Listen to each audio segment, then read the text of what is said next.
finished our daily reading, we're going to go into our lesson today. This is our mini lesson on irony. And these are some of our questions that we'll be able to answer at the end. So we're going to talk about the different kinds of irony. We're going to talk about why authors use irony and what isn't. So that's going to be our major focus for today.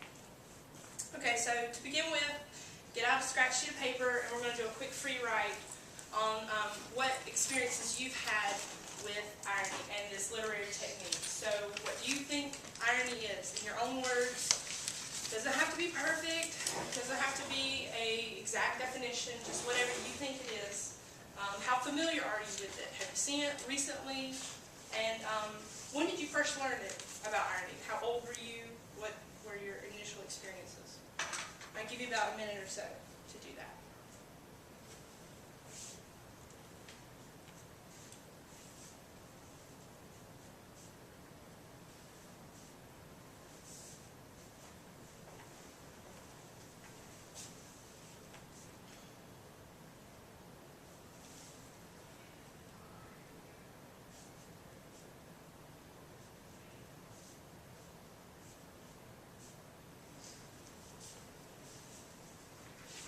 Okay, so while you're wrapping that up, does anyone want to get the ball rolling and tell me what you think? What were some of your answers? What did you think about irony? What did you learn about it? I think it's kind of hard to explain, but what I put was that it's an unpredicted outcome that somehow links back to some sort of foreshadowing Right. Okay. instance. And how old were you? I mean, when did you start? Was it earlier or middle school?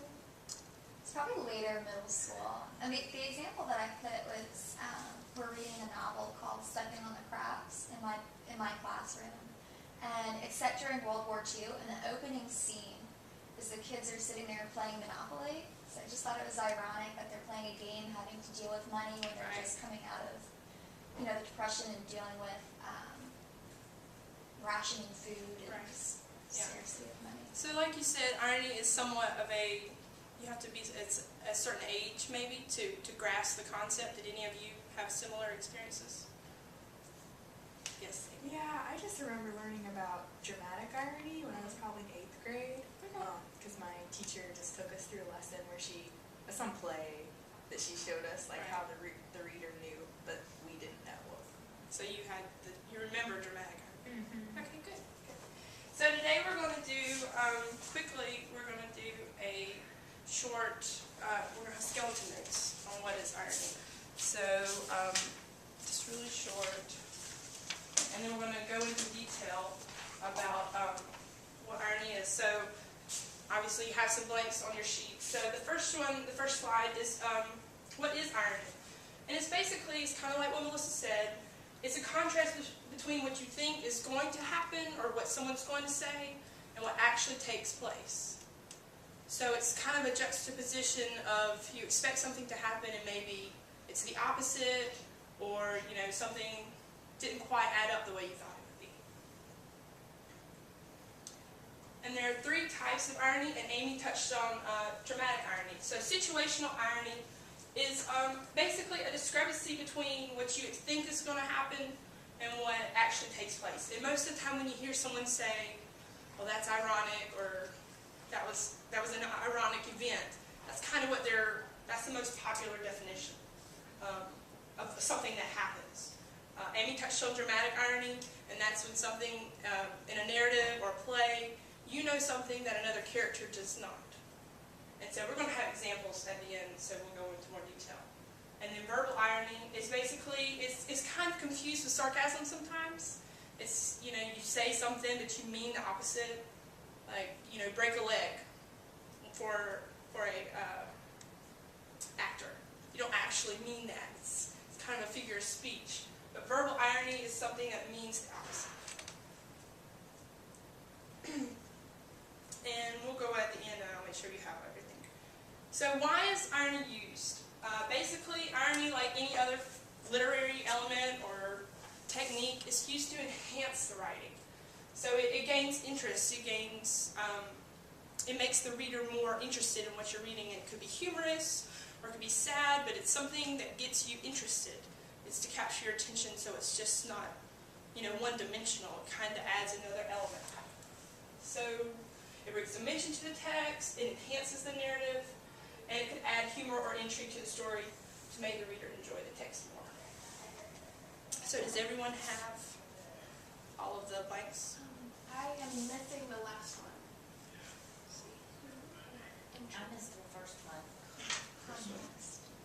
What is it? Is it Contrast. contrast? And what's the second blank? And what actually takes place. Are we good now? Yep. Yep. Okay. So for an example, I chose this clip. And when we watch this clip, just think about what's ironic, what's happening, why would this be ironic? And it's pretty blatant, but it's a good example when you're learning it. And what kind of irony is this? Oops. Clicked the wrong one.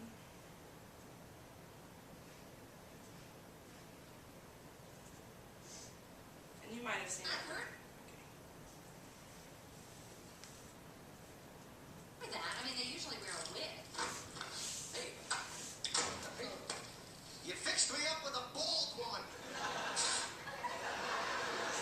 Bald? Yeah, that's right. Do you see the irony here? You're rejecting somebody because they're bald. So? You're bald! No, I'm not. I was bald. Well, hey.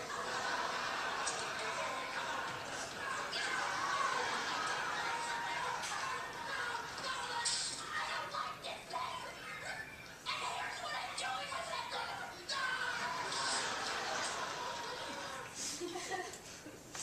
Okay. So, have any of you ever seen that or watched that show before? Yeah, okay. So basically, what was ironic about this clip? Why would I have chosen this clip to use as irony? Come on. There's only so many people in this room. Yes. He does not want to date a bald woman. Mhm. Meanwhile, he's bald, but he's Right. covering it up with a toupee. Right. So you would think it would be human nature to assume that someone who is bald would be able to relate to someone else who is bald and not be discriminatory or prejudiced about he didn't want to date a bald woman, but he's bald. So what kind of irony would that be? Verbal, dramatic, or situational? Yes. Situational? And why? Why would you say it's situational and not the other two? Because you're expecting the one thing to take place, Right. but actually it's different. So you were expecting him to be okay with it? Yes. Right. Does anyone else have any ideas, or did you enjoy that clip? Yes. Yeah. I think that's a pretty good clip. It shows, she says irony, so she explains it kind of, and it's kind of smacking you in the face. So it's a good clip, and it's funny to show when you're learning it. Okay, so now it's your turn. And basically, we're gonna split you up into groups, just straight down the middle. And I'm gonna give you you have two different examples. And when I give you the examples, these are some of the questions I want you to answer. So brainstorm with your partner. You could write it on a sheet of paper. I'm not going to take it up. And then we're going to share after we go over it. So one of them is an excerpt from a song that's pretty modern. You might have heard of it. And this one is a quote or a section snippet out of The Tempest. So we kind of have some of the old and the new coming together to show how irony has been around for a long time. So I'm going to give you about a minute or so to look at that.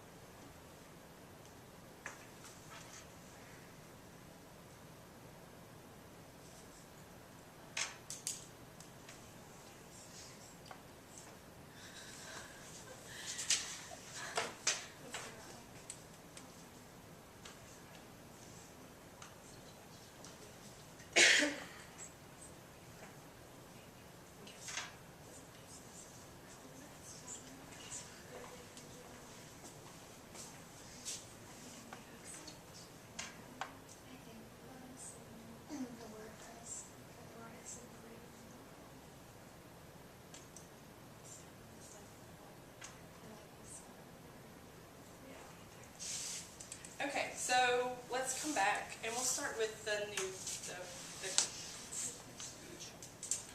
music lyrics. There we go. Got it. So what did you think? What was ironic in your section? Well, we You had a lot to choose from. yes, we did. So the first thing we noticed is the situational irony in the first stanza, when he's taking his dog to the vet, and on your way they kill a cat. Yeah. And there's also like the water park burned and the tow truck broke. So Right. it's situational. And then the last one was, if every day you sat at home and played the game Risk, you'd probably never get up and actually take Right. a risk. So it's ironic that you sit in your house and play a board game. You play a board Named game that Risk. involves taking Right. risks, but you Really wouldn't don't do actually do risk. it in your real life. So that would be ironic. Yeah. That's good. Good. Okay, and how about the older clip? Well, ours was a little harder, but we thought it was verbal irony because it's talking about how goodly creatures are and how beauteous mankind is, but then it's saying that, oh, brave new world that has such people in it. Yeah. And then it's written, so you don't hear someone say it, and it's from a play. So what makes you sure that he's not really meaning what's actually written? Is it punctuation? Can you hear a tone from it, or?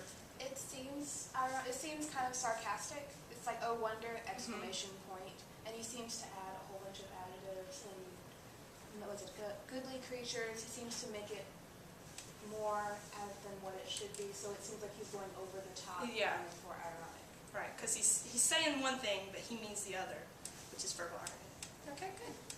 So that Time. is my, oh, perfect, I'm done. So after this, I would have, this would have been our initial warm-up activities, or introduction to irony, and then we would go into reading Romeo and Juliet, because my unit would have had all tons of literary devices, and then Romeo and Juliet is filled with dramatic irony. So we would have discussed that, and then I would have done like an exit ticket.